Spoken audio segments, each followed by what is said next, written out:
Justice Shivaraj Patil, family and dear friends, we are gathered here today to celebrate the 7th memorial lecture of late Sri G.S. Vishweshwara. A warm welcome to all our guests. Our chief guest for today is a well-known luminary in law, Justice Shivaraj Patil.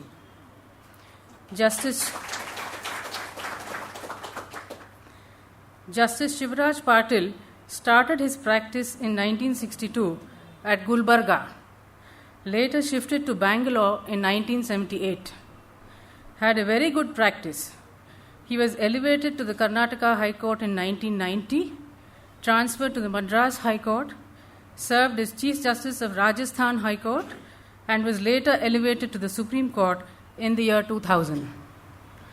He retired as Judge of the Supreme Court in 2005. Justice Shivaraj Patil was thereafter appointed as member of the National Human Rights Commission. He was awarded the prestigious Basavashri Prashasti. He has rendered several landmark judgments and done yeoman service to society. He is a man of varied interests. He has authored a book called Munjavigondu Nudikirana. We have great pleasure in welcoming Justice Shivaraj Patil to the memorial lecture today.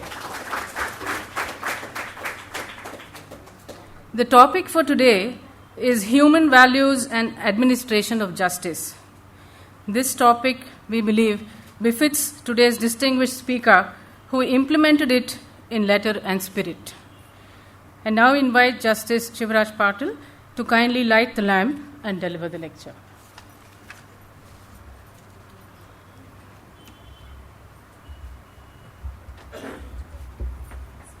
Justice Vishwanath Shetty, Justice Hailendra Kumar, members of late G.S. Vishweshwara's family, members of the bar, ladies and gentlemen. Few days back, Mr. Chandrasekhar approached me to invite to deliver memorial lecture in the memory of his father, late G.S. Vishweshwara. I agreed for two reasons. One, we were together in the bar. When I became a judge, he appeared before me as a counsel. We were intimately known to each other. And also, second reason is, on this occasion I'll be able to meet a number of members of the bar, otherwise we have lost touch with them, except few.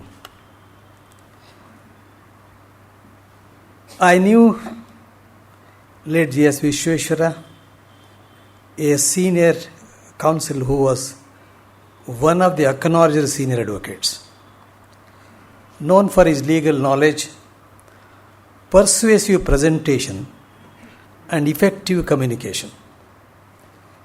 He was appointed as a munsif in the year 1965, and he served as a judicial officer for about little more than 10 years.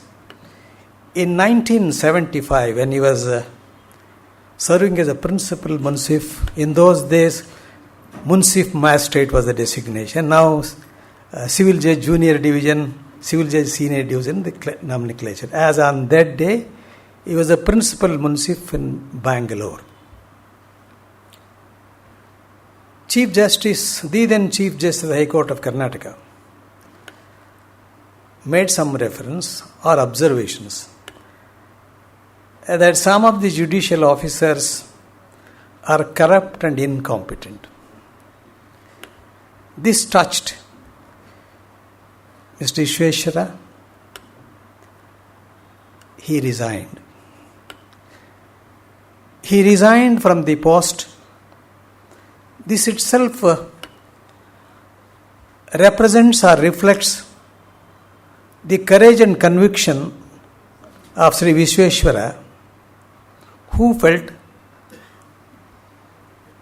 that there should be not even a shade of corruption in judiciary. I was told incidentally, Justice R.J. Desai, when he was a principal judge during the relevant period, when many of them went, said, what is this subordinate judicial officers are said to be corrupt. They were little angry, and a class as such. Then Justice R.J. Desai has had his inimitable style of humor. He said, all right, come here. He said, some, you are not in that sum. But still, on conviction, Mr. Vishweshwara resigned. In retrospect, I think for the good. A few months after resignation, he started practice in Bangalore. Of course, it is needless to state that he built a very huge practice within a short period. And he trained number of juniors. Some of them have become judicial officers. Some of them are senior advocates as of now. We were together in the bar. He also appeared before me when I became judge of the High Court of Karnataka. His son, Mr. G.V. Chandrasekhar, also appeared before me when I was in the Supreme Court. Mr. Chandrasekhar, pleasant, hard-working and sincere advocate. I thus had the privilege of hearing both father and son when I was on the bench. Ms. Chandrasekhar asked me, sir, what should be the topic or on what subject I would speak. I said, please give me some time. I'll get back to maybe after 3-4 days. Second time he called me, and by that time I said, I propose to speak on the subject human values in administration of justice. I very sincerely and seriously thought about the subject.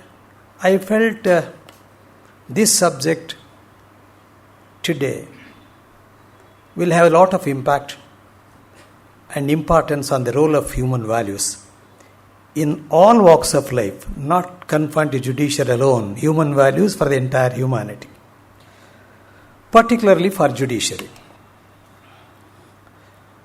It is good to remember that there is a long distance between human being and being human.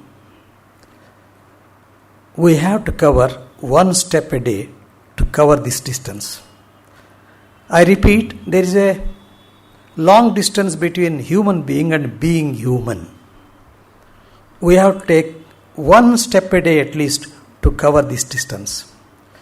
The moment we are born, we are human beings.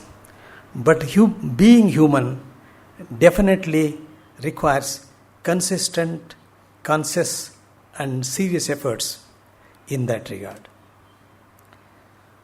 I do believe that a good human being is in itself a great award or the highest position one can get.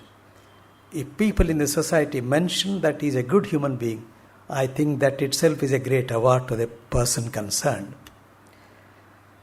Love and good wishes of the people are the great assets. Safest abode for human values is in good human being himself. The memorial lectures like this, in my view, serve two purposes. One, remember the person for his contribution to the society. Two, share the thoughts on a given subject with the people present and some value. Adi Shankara said, do not try to be great. Try to be good, for being good is great. If you are good, you are automatically great. Don't try to be great, but try to be good. This has direct relation to a good human being. I had a client. I will also share my experience during this lecture just to how I took the positions, how I accepted humbly to serve. When I joined the bar in Gulbarga in 1962, my first client was one Hanumantappa, a poor client belonging to the scheduled caste. He had a small case. I was junior, but he had somehow confidence in me. He came and entrusted the case. I do remember he gave my fees as 25 rupees in those days. 10 rupees, 2 notes, 1 5 rupees note. I'll tell you, those 25 rupees for my life and for me were millions in course of time. I succeeded in his case. He had a good case on merits. Ultimately, he got the relief. Several years passed. I think more than 28 years or so. He came to Bangalore when I became judge. I was staying in Dollar Colony in those days. I was sitting in my office. From the window, I could see people passing on the road. This man, Hanumantappa, was just going front and back. Perhaps he had his own issues, whether I would recognize, whether the police people will permit him. Maybe he has his own reasons. But when I saw him through the window, I came to the steps and called him, Hanumantappa, please come. He was very pleasantly surprised. After 28 years, he is a judge, he calls me by name. But calling by name itself became a great elation for him. Before I proceed further, I must also share an experience. When I was judge in High Court of Madras, I used to call the lawyers appearing before me mostly by name. I took about 3 to 6 months. Even today, people in Madras bar say so. I used to call by name. I am a great beneficiary of calling by name. Oh, Mr. Instead of that, Mr. So-and-so. This itself makes a tremendous difference and it connects you. When I had to leave Madras to be Chief Justice of High Court of Rajasthan, Krishnamurthy, Mr. R. Krishnamurthy, a very esteemed senior counsel in Madras, he was Advocate General twice in different governments. In the farewell speech, he said, I am born and brought up here. I have practiced of more than 48 years. I am not able to remember the names of the advocates. How is that your Lordship remembers the name? This was one question. I said, I am really interested in remembering the names. We have to treat the people who come before us as they have name, they are recognized by that name, and if we are conscious and you are very, very particular about remembering the names, it is not impossible. Remembering the names, calling them by name, they were so happy, and they made me also happy. So when this man Hanumantappa came, the second, in a lighter way, Mr. Krishnamurthy mentioned, normally it is good of the members of the bar, whenever a judge retires or goes to other place, they say all good things. I will not go into that. He asked one more question lighter way. He said, the second thing I wanted to ask is, who is your tailor? The reason was, he said, in Madras High Court, you are the most well-dressed person. I want to know the address of the tailor. I said, now that I am going from here, I can give the address also. That Hanumantappa, when I came in, I made him to sit. I talked to him, gave a cup of tea, treated him. Then he said, Sir, I have no work. I have just come to see how you look like a judge. I have seen you as a lawyer, now I want to see how you look like a judge. The moment he said this, I started thinking. Within 20 seconds or half a minute, I said, look, Mr. Hanumantappa, when I was born, I was a human being. When you entrusted the case to me, I was a human being as an advocate. Today, I am a judge, but I am a human being. There is a change in the position but I don't have any good reason to change from being a human being. I will continue to be a human being. That's the way I say. We all know Dr. Siddhaya Puranik, a great literary person who has written so many things.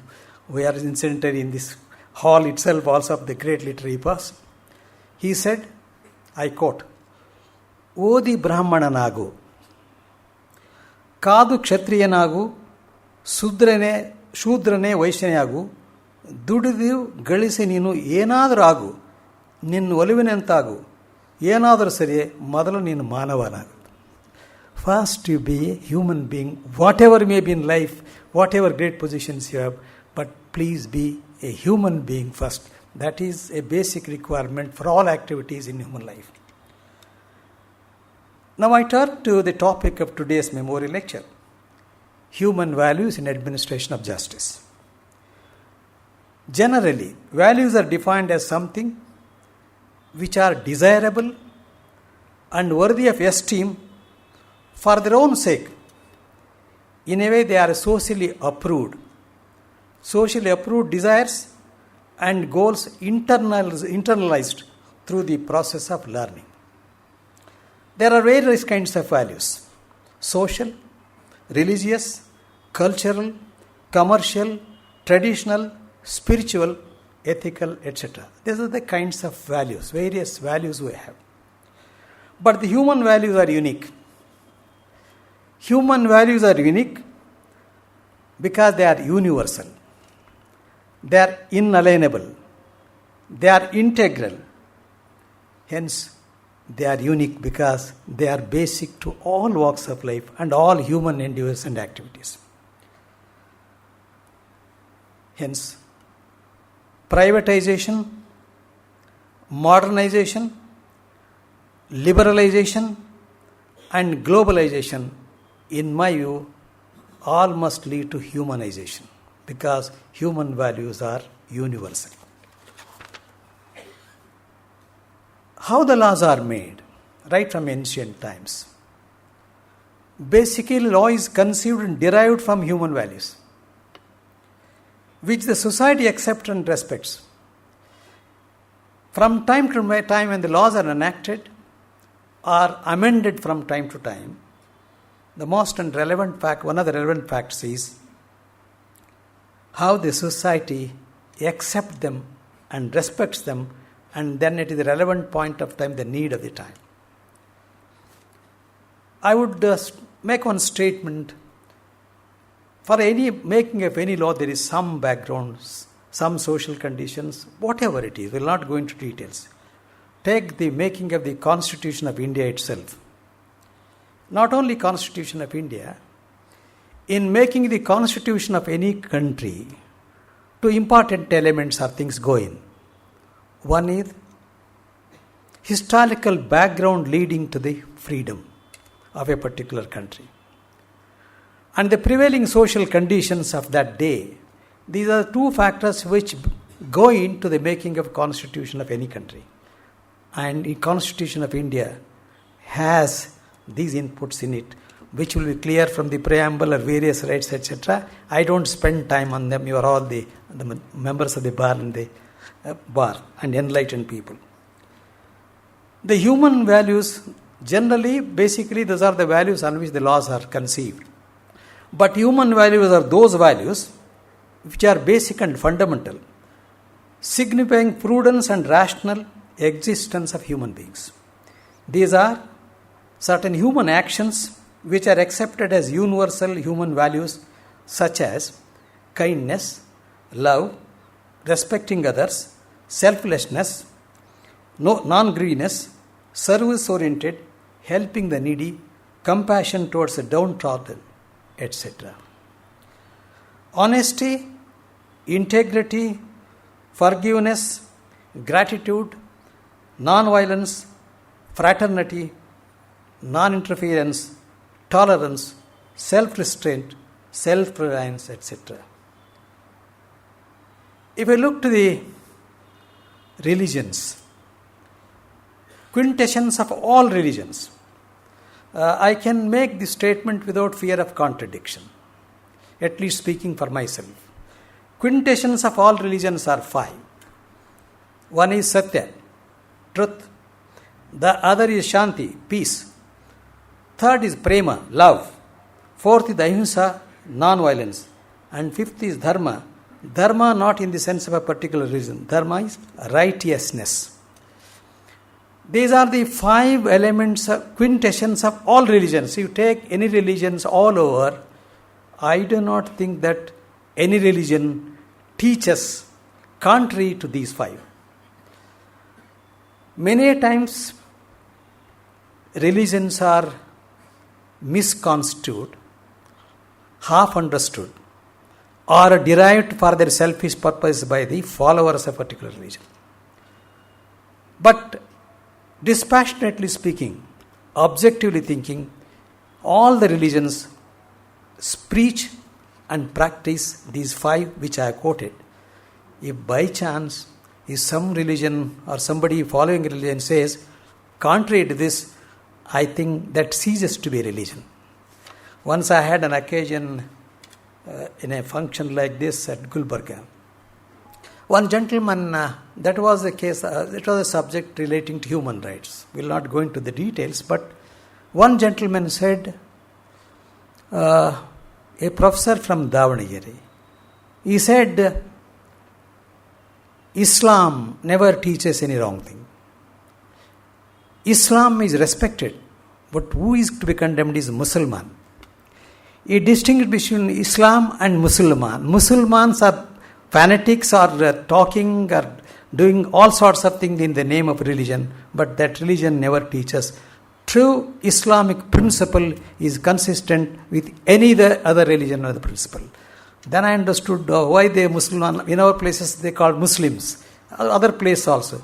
The distinction is Muslims and Islam, or Islamic. Islamic states and Muslim states, there will be again a distinction between them. And this, then coming to, even our religions have these values. The essential human values, most particularly relevant to judiciary.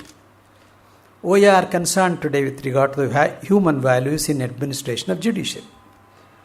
They are, in my view, fairness, equality, integrity and dignity of the individual, and compassion. These are the most relevant human rights required in the administration of justice. Each one of them is a core value to understand humanity and the individual to be, and expect from them when they exercise the power by or against the individual.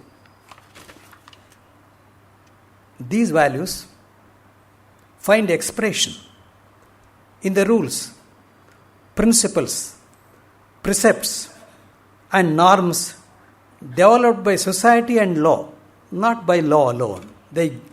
Little later I'll say how the balance has to be struck between the two while doing so.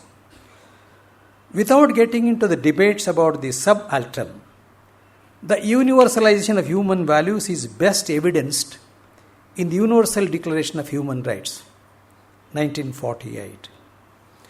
That was not a development suddenly.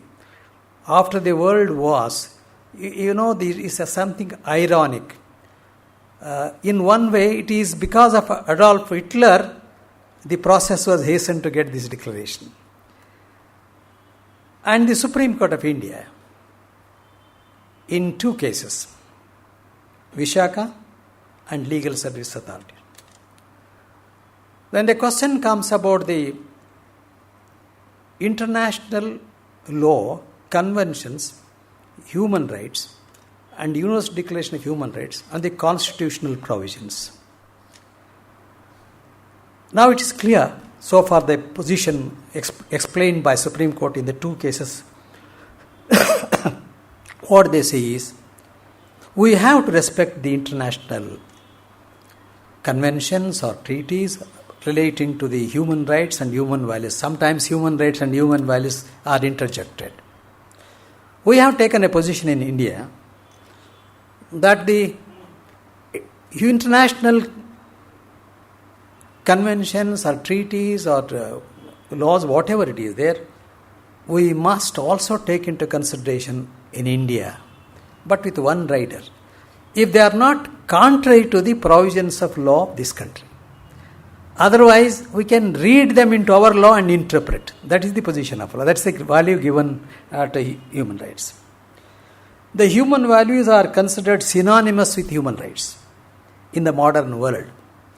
Human values in administration of justice could be defined as those principles and rules of conduct which set standards of behavior and which must be adhered to by the members of the judiciary in discharge of their functions and in their private and official dealings with the institutions and persons. Human values ultimately, they are concerned with the character and conduct of a person concerned. Values also evaluate the actions of the persons with reference to their being good or bad, right or wrong. We can also say that the values in a way are the moral principles of the individuals. There are certain human actions which are accepted as universal human values, such as honesty, integrity, forgiveness, gratitude, and non-violence. In the present day, particularly in a place like Bengaluru, traffic issue is a great issue. I reached there 10 minutes late because of traffic only. In Bengaluru, every one of us are sure of starting time, but we are not certain of reaching time. It doesn't depend on us. Everywhere roads, hotels, malls, all places are crowded, railway stations or airports, etc. But there are places which are less crowded and less travelled. The road of honesty is less travelled. And the junction of honesty, humility and humanity is less crowded. If you want to find a place which they are not crowded, way which is not traffic is there, that is road of honesty and junction of honesty, humility and humanity, less crowded. Generally, all cultures and societies encourage religious leaders, teachers, doctors, lawyers, judges, politicians, business people and other professionals to have a strong human values and expect them to be so in performing their work. Welfare of all human beings based on compassion, fairness, equality and liberty is a common trait in all religions, epics and messages of all saints and Mahatmas. Judiciary is no exception. And the presence of the human values is also demonstrated in the pervasive legal notion of natural justice or a procedural fairness. Albert Einstein said, I quote, "Concern for man and his fate must always form the chief interest of all technical endeavors. Never forget this in the midst of your diagram and equations." You evolve yourself, dedicate, do anything, but please do not forget the man and his fate amidst our endeavor of diagrams and theorems. Justice and law are closely interrelated. It is law and justice and not law versus justice. Bentham says that justice is the immediate purpose of law, and without an element of justice, that too without human touch, will become an instrument of oppression. Another great thing, Baker says, the law ought to have both validity and value. Law must have both validity and value. Validity stands for sanction of law, and the law draws its value from justice. Where we get value to law? Only when justice is done. The both elements, validity and value. Justice J.B. Thomas of Australia once said, "Some standards can be prescribed by law, but the spirit of and the quality of service rendered by a profession depends more on its own observance and ethical standards, far more on its observance of ethical principles. These are the far more rigorous legal standards. They are learnt not by precept, but by the example and influence of respected peers. Judicial standards are acquired, so to speak, by professionals. They are enforced immediately by conscience. The obedience to principles of justice and these fine human values cannot be merely prescribed by law. They are the matters which can be regulated well by one's own conscience. If somebody asks me a question, which is the best regulator for enforcement or performance, I say, no law, however wonderfully enacted or powerful it is, can enforce. The best regulator is one's own conscience. Because law is only at times, but conscience is a part of your life throughout. Every action of ours is guided and must be guided and dictated by conscience. That's why the best regulator is one's own conscience in regard to the standards and principles. For a judge, more so. I am of the view, the oath he takes before entering his office. For a judge, the oath he takes before entering his office is the religion, his religion. Under the Constitution of India, each one of us are entitled to have our own faith, our own religion, no issue about it. But as a judge, if somebody asks what is your religion as a judge, not as a person, my oath is my religion should be a straight answer for a judge. I was in Madras. There was, in those days, judicial activism was a lot of debate there. There is one famous auditorium called like this, Satyamurthy Bhavan in Madras. A very famous, Mr. Justice Shailendra Kumar must be knowing. A famous parliamentarian, Satyamurthy. A lecture was organized program, and then I was the chief guest there. I must share this experience, how the others look at this. I must pause for a second. A judge thinks that I am doing wonderful work, I am doing justice. A lawyer thinks, doctors, each one of the professional, they think that they are doing real service to society. But I must tell you, what I think of myself is not important. What the society thinks about is more important. And then what he said, that gentleman retired joint secretary of Home Affairs, one IAS officer, he said very good things about judiciary and judges. But at the end he put one rider or one statement he made. This is all true, sir, but who watches the watchman? And then our lawyers were there, our brother judges were there. I was to speak next. What would be my reaction or what I would do? I replied to the gentleman this way. I said, we appoint a watchman to watch a godown or industry or whatever it is. And whether he does his duty properly or not, to check, we appoint a supervisor or somebody above him. Watchman sleeps, supervisors also sleep, person above also sleeps, what happens? Where is the end?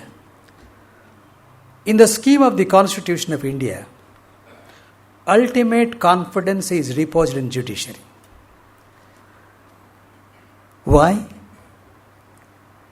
There, I said, who watches the watchman? I said, for judges, watchman is not from outside, watchman is from within. One's own conscience is the watchman of a judge. So, oath is a religion and conscience is watchman. I must say, if these two things are in place with a judge, I am 100% sure justice is done by that judge. There is no doubt about it.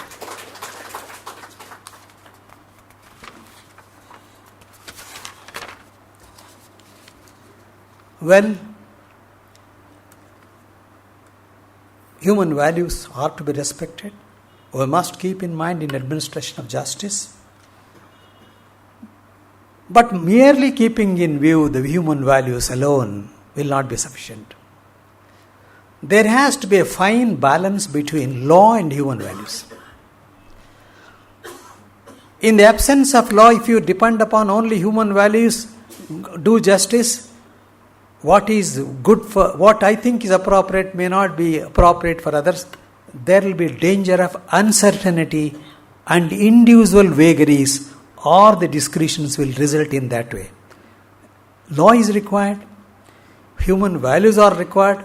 Law alone will not do and develop the society, so also human values alone in the absence of law, because we are likely to be drifted in the formless area.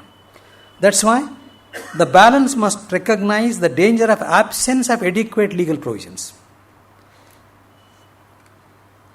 It is crucial, however, that the appropriate balance be struck in the law between rules and values. Rules are one side and values are the other, but we will have to combine them and blend them without losing the balance. That balance must itself take the account of the objects of a particular legislation and strike between the rule-based certainty and individual evaluative justice. We always say justice must be done with human touch. Yes. I give two examples which are quite contrary. In the sense, judges have to do justice with human touch, keep in with human values, fine. A person killed his, look at this, a person killed his both parents. He was tried and convicted.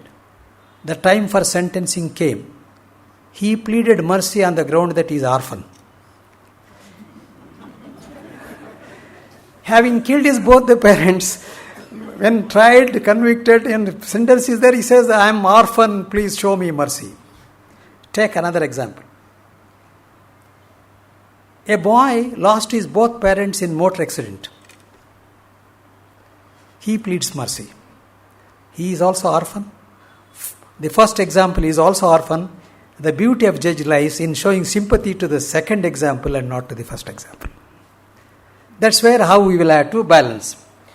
Bend the law with human touch to do justice, but do not break the law. We can bend the law, but we can't break the law. I'll share two experiences of mine as a judge sitting on the bench, which I have delivered two judgments on them. They make an interesting narration, I'll tell you. One sitting in Madras High Court, another sitting in Supreme Court. There was one lady called Shanta Lakshmi. That's a reported judgment in Madras High Court. Coming from a downtrodden class, she was 16 years when she was married, but she had done her matriculation or SSLC, whatever it is. After marriage, she continued and she completed +2 course. And he wrote entrance examination to get a seat in a medical college. She passed. In those days in Tamil Nadu, two seats were reserved for a deserted woman. I don't know whether that continues or not. Professional courses, they had reserved 2 seats for a deserted woman. She applied in the category of a deserted woman. Reason being, after 2 years, when she completed +2, her husband drive her out, and ultimately divorce took place. Had driven her away. She said she was deserted, and she applied in that category. The selection committee of the government rejected on 2 grounds. Ground 1, she had not annexed the certificate of Tahsildar of the Taluk as to the status of that lady as a deserted woman. Certificate was not there. You know, it is common in almost all prospectus, we say there will be, though may be small letters, there will be one note. Any application incomplete shall be rejected. That was the first ground for rejection. Second ground was, the reservation was meant for deserted woman and not a divorced woman. So she goes out of this reservation. One is incomplete application. Secondly, she has gone out of the category for which reservation is made. Rejected. Some well-meaning, very poor lady, but some good lawyer, well-meaning lawyer. There are many. They took up the cause of this lady, filed a writ petition, challenging the selection, sought direction. It came before me. They counsel for this lady. Argument was, such a poor lady, she has come a hard way, she has done this, she has all that sympathy-oriented argument. I told the counsel, your argument appeals to my heart but not to my head. Because judge has to write a judgment, however sympathetic you are, you have to record reasons and justify the order. The government advocate job was easy. My lord, the perfectly just order, it is rejection is fine. I would have dictated the order in 5 minutes time because everything was clear. This is where human touch or the human value or personal conviction of a judge matters.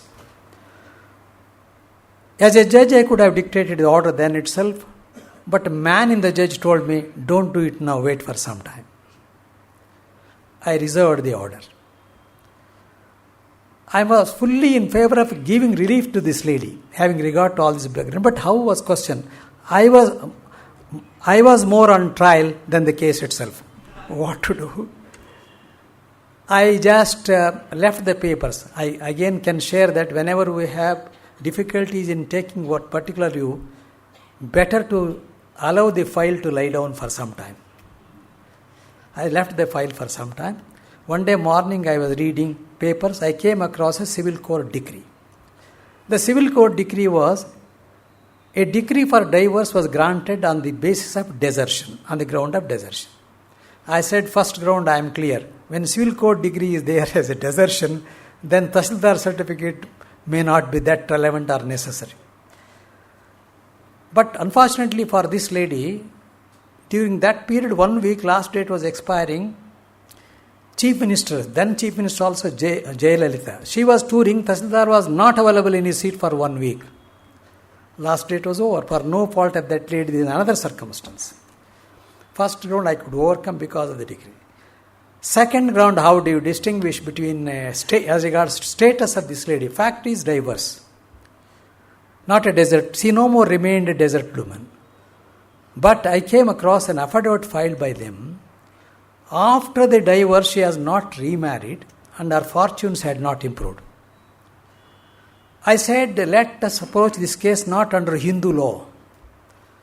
A status of divorce or desertion, let us approach this matter from the object for which the reservation is made. Probably the reservation for 2 seats were made with in a view to help the ladies who are in deserted ladies. That was the social object appears to be. Let us not test it from the Hindu law point of view. Let us test it from the objective of the reservation itself. I know there was still lurking doubt in my mind, but I said, let me err.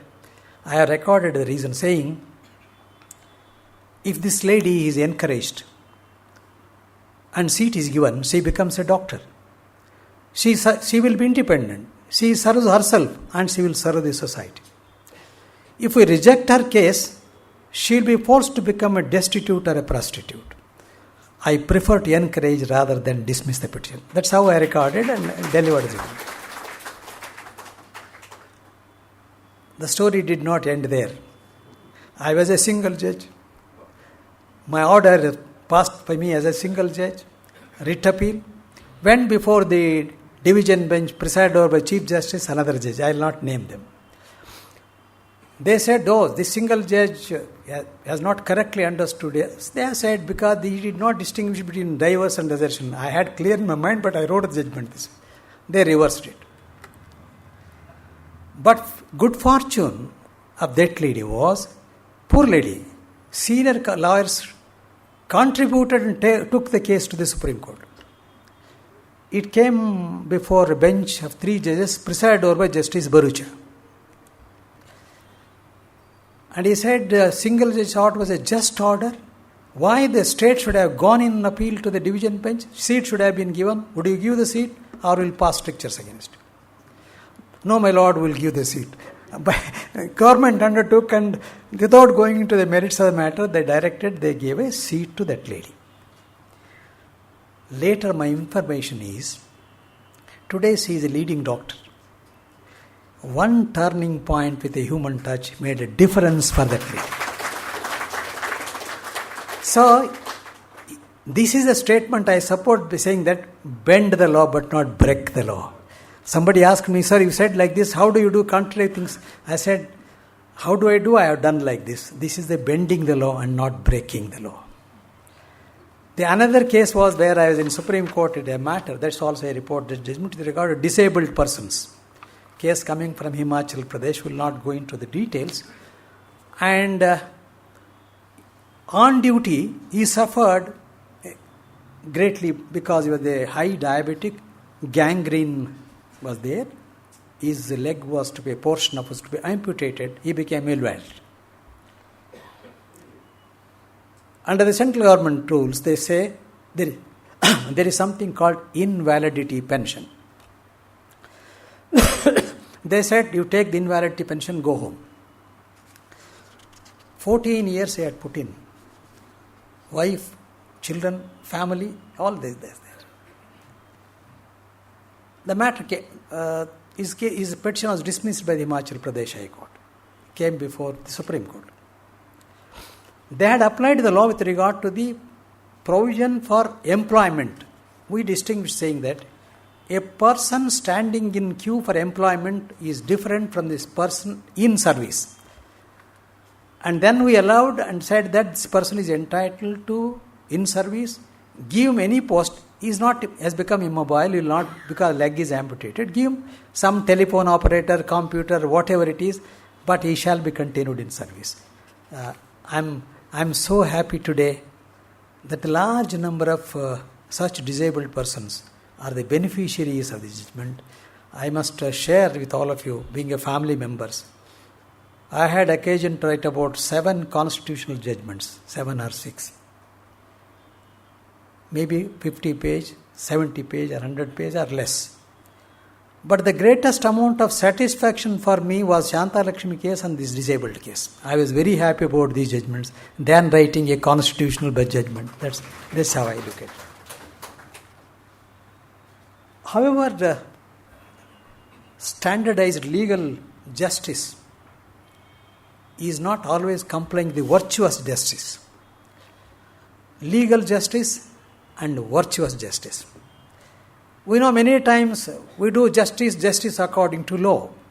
We should, no doubt about it.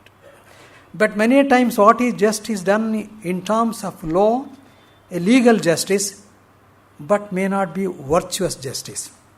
How legal justice can be translated into virtuous justice, here comes the human values, here comes the personal integrity, competency and concern of the judge, who can translate legal justice into virtuous justice. That's again a question where we will have to consider. The protection of human values through justice delivery system is an indispensable feature of any system of government governed by the rule of law. How a judge should be? The human values in the administration of justice require the judges to be independent, impartial, corruption-free, and should be rooted for the common man. Law would serve as a strong force if justice is based on values. Brother Justice Ravindran and myself were together in Pune for some bar function. On that day, he spoke. He spoke the lines I am now saying, the same theme it was there. Judges must be independent, impartial, all that I have said. Then the law would serve as a strong force if justice is based on human values. Power of judiciary is not in contempt jurisdiction. That's what Brother Ravindran said on that day, I remember. Power of court is not in its contempt jurisdiction. The real strength of judiciary is in the public faith. Public faith in judiciary and confidence in the judge. Confidence in the judge, faith in the judicial system or judiciary.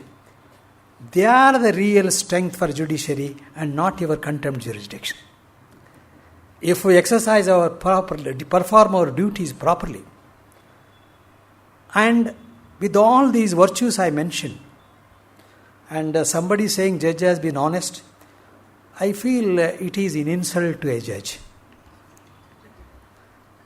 I am not doing great favor that being honest. Judge is bound to be honest, he is supposed to be honest, and he should be honest. And he has been a very honest judge. What does it mean? You are supposed to be. You are not. If you say that this is a very good judge, he has done a lot of work, this, that's fine.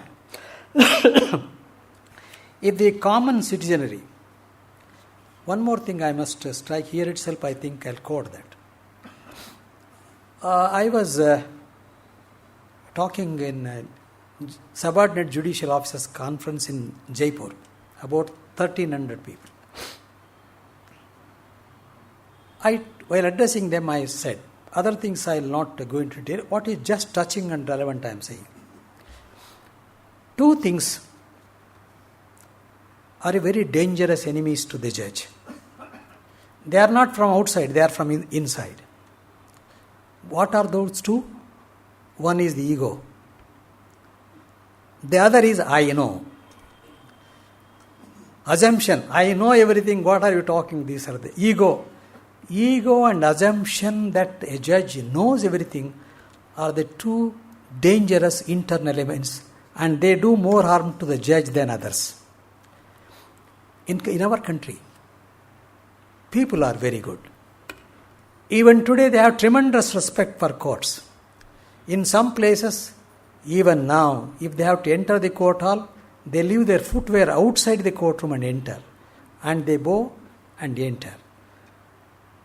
They respect the judges and the court so much that they think that they are God or semi-God or divinity or whatever it is.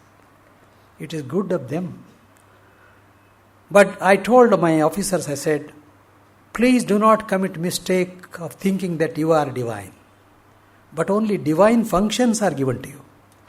Other functions also you should do well, but when the functions are divine functions, you have to be much more careful. You are not divine.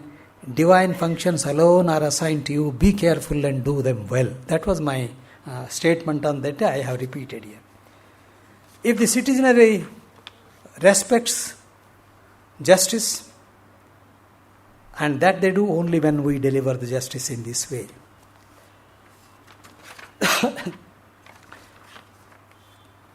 Lawyers, again the question of judicial activism came on that day. I said, whether it is a judicial activism, whether it is a judicial absolutism, or overreaching, so many comments are there. Of course, maybe some cases, but test is this. In the same function in Madras, I asked him, whether it's a judicial overreach or judicial absolutism or judicial arrogance. But point is this. Please tell us, if a judgment delivered under PIL, whether that judgment is contrary to any law. When the law is silent, other two wings do not act or fail to act or overact, namely executive and legislature. If judiciary also to just fold the hands and keep quiet, what is the result? The result is chaos. It is not only the judges have to do this, it is their duty to do this. We have to enter in and act upon. But test is whether a judgment delivered in such a litigation is contrary to the provisions of the constitutional spirit, or it is in the larger interest of the people. This is the test. Some aberrations cannot make the general rule. We have seen so many judgments which have done tremendous good to the country. When I said balance law and human values and justice, what happens is lawyers also have to play a great role. I remember a statement made by late Justice Majumdar, who was our Chief Justice. On the very first day, I remember, he said how in the administration of justice is not only the domain of judges. The lawyers also have to have a great role to perform. Justice Majumdar said like this, diamond enhances the charm of bracelet. Bracelet adds beauty to the diamond. Diamond enhances the charm of the bracelet, and bracelet adds beauty to the diamond. Thank you. They together decorate the hand. Water adds beauty to the lotus, and lotus adds dignity to the water. Together they decorate the lake. Similarly, it is not judges alone, it is not lawyers alone. Lawyers and judges together decorate the courts. That's why we will have to be very clear in our approach, where the lawyers have greater roles to play. We have great traditions in the bar.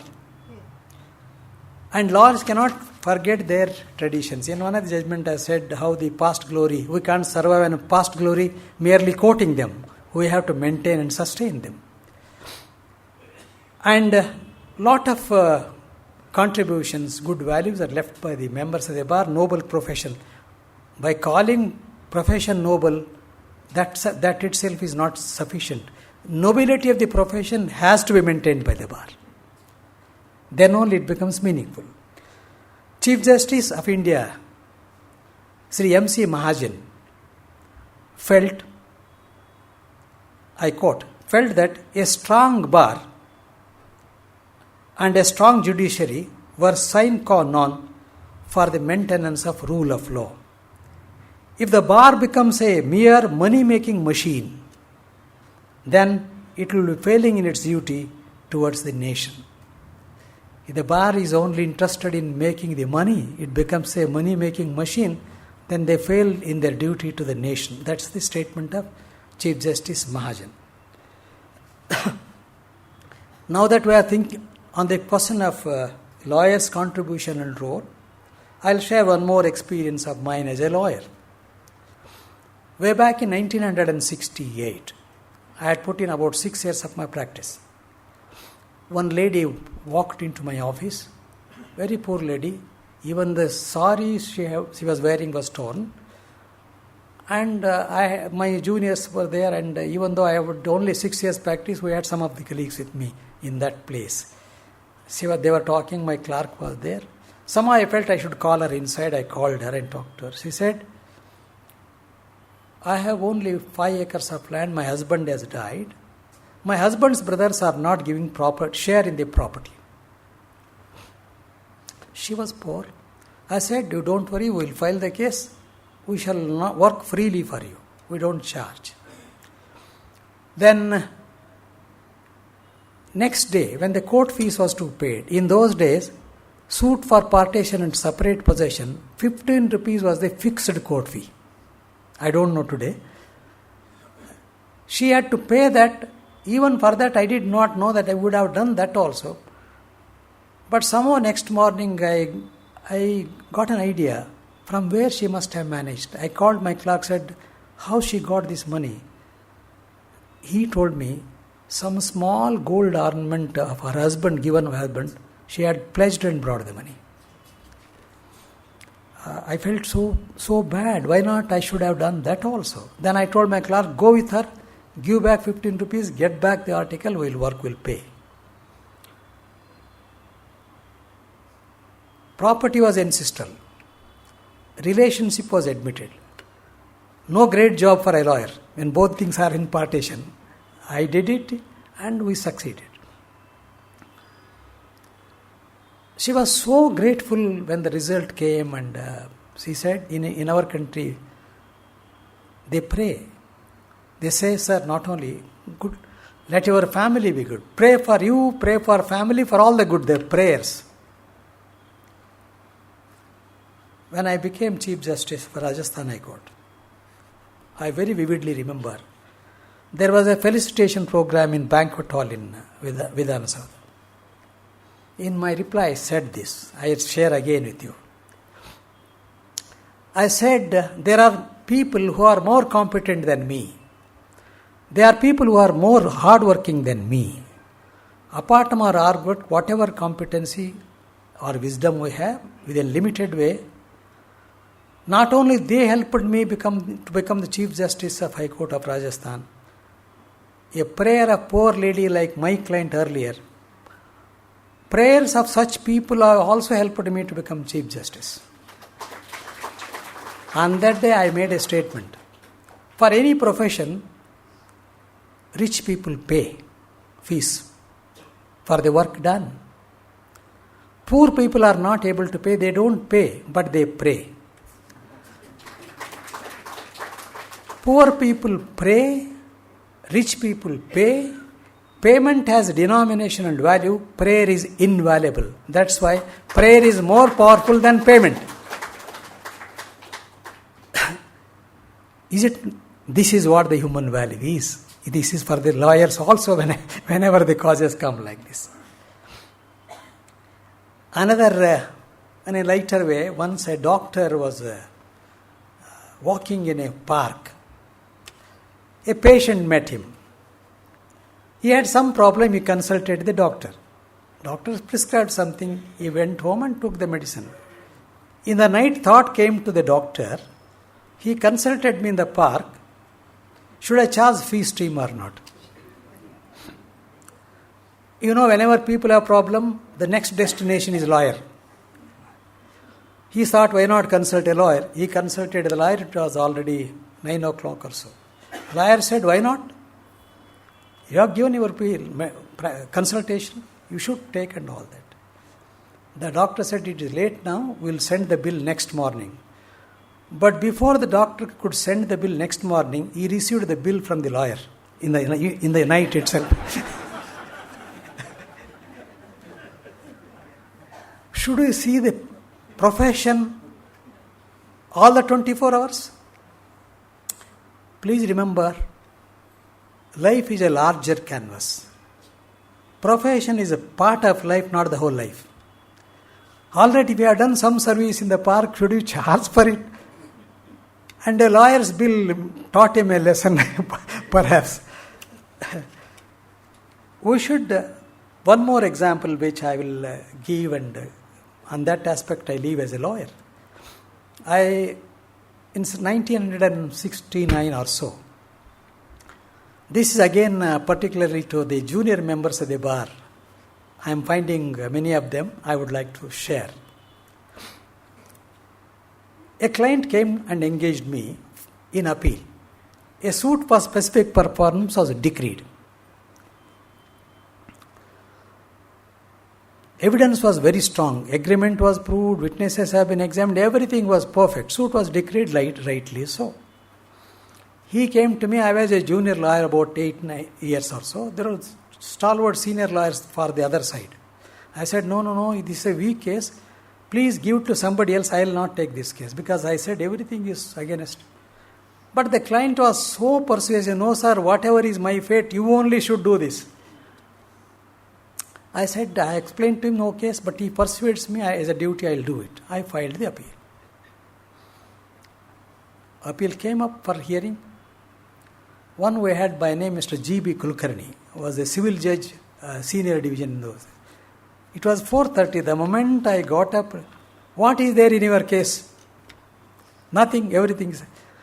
At that time, I also felt, I said, all right, let me have the satisfaction that I am heard. Please hear it tomorrow. I sat in the court hall after the judge went to the chamber. I went on seeing each paper. I was holding that agreement like this to the light. There I saw embossing on the stamp. All witnesses, scribe, everything, consistently they spoke saying that the agreement was executed in 1952. Hyderabad period, Nizams. But the embossing showed me the stamper itself was manufactured in 1953. Stamp paper itself was not in existence.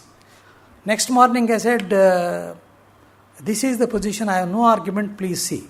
All of them say, this was agreement was executed in 1952, but the stamp has come into existence in 53.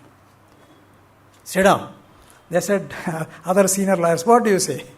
They said, how is that? It's absolutely, you have tutored the witnesses. You know, in people who, sometimes people who give evidence, the false evidence appears to be stronger than the real. Many a times they are tutored, said and all that. The reality comes somewhere. Then the appeal was allowed. Then I asked my client, very interesting in our country how beliefs are there. They asked my client, why did you want me to argue? Why did you engage me when there were so many senior lawyers? Your case was weak. No, sir, I had consulted an astrologer. He had said that if you engage me, I will succeed.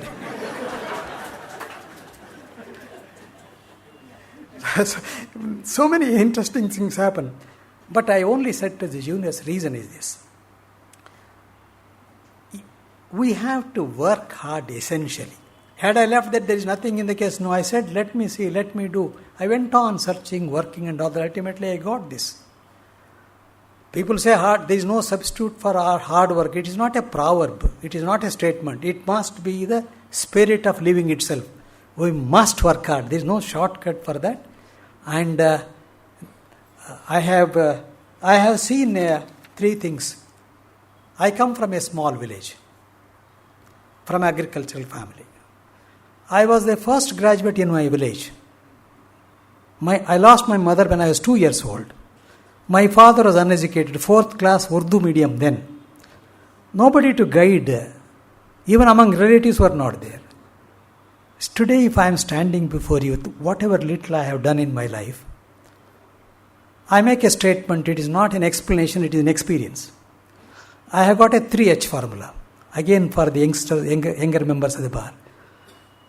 If for me it was possible, coming from a village, from agricultural family, without background, without support, if I could do something, why not you? But if you have to do that, you have to follow the 3H formula. What is the 3H? First H is hard work. Second H is honesty. Third H is humility. Hard work, honesty and humility get blessed by divinity. 100% sure about it. People go on blaming the profession, what is there, he is like that. If at all you have to blame yourself and not the profession. If you are prepared to follow this 3H formula, I can very confidently say, please follow this, practice them. After 5 years, if good results are produced, I will be able to compliment you. Why not do this? That's very much required. I have come across large number of juniors in various offices. Some juniors, is an example how they have come up. Some juniors used to come just 15-20 minutes or half an hour earlier to the court time. Coming with a black coat, hello to the friends and then go to the court. And then come in the evening, be there, say, have some pleasantry, within half an hour, go home. And some of them, they used to come to the office much earlier to the senior, and they used to leave the office after the senior left. Who followed those principles of these 3Hs? I have this own experience in my office itself. Some of them, those are people who were only hello, they went hello. But people who had followed these three principles, happily they have become judges of the High Court and Supreme Court. That's where the difference makes. I am sharing out of my own experience, why not it is.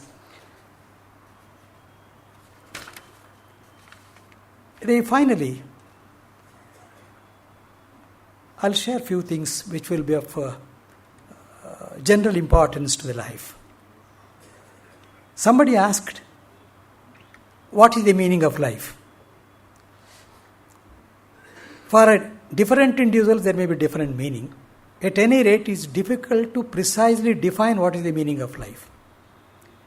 But somebody replied saying, there may not be precise definition or meaning of life, but you have to give meaning to the life. That is the meaning of life. We have to give meaning to the life by our performance. Our life is like a notebook. First page is written. Last page is also written. We have no choice in that matter. You know what is the first page, what is the last page. But in between pages are empty. Those middle pages have to be written by us by appropriate conduct and performance. Then only when you fill up those pages, then you give meaning to the life. Swami Vivekananda, before going to Chicago and all that, he had come to Mysore Maharaja. He stayed with Maharaja for a week. While going, Maharaja helped him financially. He went there. The whole world looked at him and a great success in Chicago speech and all that. He wrote a letter in June 1861. Some 5-6 page letter, only 1-2 lines I'll quote. To Maharaja he has said so many things, gratitude, etc., how you should do. But he said, those alone live who live for others. Rest of them are more than dead. ಇನ್ನೊಬ್ಬರಿಗಾಗಿ ಬದುಕೋರೆ ಬದುಕ್ತಾರೆ, ಇಲ್ಲಿದ್ರೆ ಅವರು ಬದುಕಿದ್ರು ಸತ್ತಂತೆ ಅಂತ. Those alone live who live for others. Rest of them are more than dead. One media person asked Swamiji, Swami Vivekananda, in a letter, he said, Swami, why don't you wear dress like gentlemen? You know attire of Swami Vivekananda? The reply of Swami Vivekananda is very greatly impacting. Oh, in your country, tailor makes gentleman. In my country, character makes gentleman. Ultimately, it is that which is our goal, to make a life meaningful, whether a lawyer, whether a judge. I don't think I should take more of your valuable time.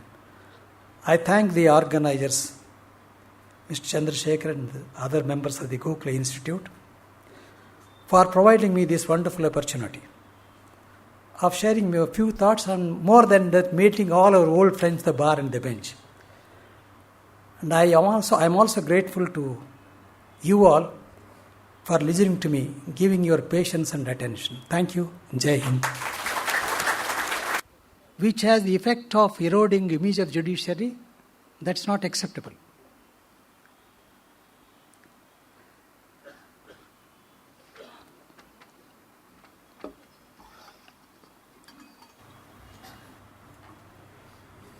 We thank Justice Shivaraj Patil for delivering this scintillating and insightful speech. Thank you, sir. We are indeed grateful to him for having accepted our invitation and graced this occasion. I call upon Mr. Chandrasekhar to kindly garland our chief guest and honor him.